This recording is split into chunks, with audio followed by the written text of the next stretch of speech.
যে আমার মেয়ে, তো এরকম মুহূর্ত, এরকম সময় সামনে খুব কম পাবো। আপনারা জানেন এখন যাই ভিডিও করছে, এখন আমার মেয়ের সাথে কথা বলছি।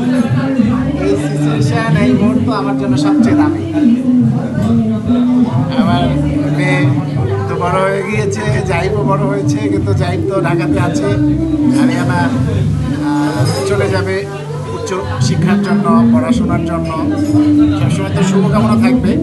তারপর সবচেয়ে বড় একটু কষ্ট হবে, আম্মুর কষ্ট হবে বেশি, তাই না?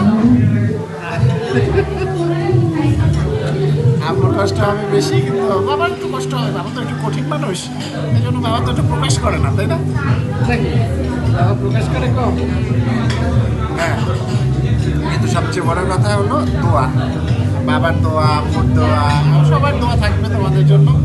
আর বিশেষ করে আমার বাবা, আমি তো সবসময় মনে হয় যেন আমার বাবা এবং মা তোমাদের জন্য সবসময় দোয়া করে। আমি এটা সবচেয়ে বিশ্বাস করি যে আমার ছেলে মেয়েদের জন্য আমার বাবা মা দোয়া করি। ওই জন্য তো আমার ছেলে মেয়েরা এত ভালো হয়েছে, তাই না বাবা? ঠিক আছে, দোয়া করে দিচ্ছি।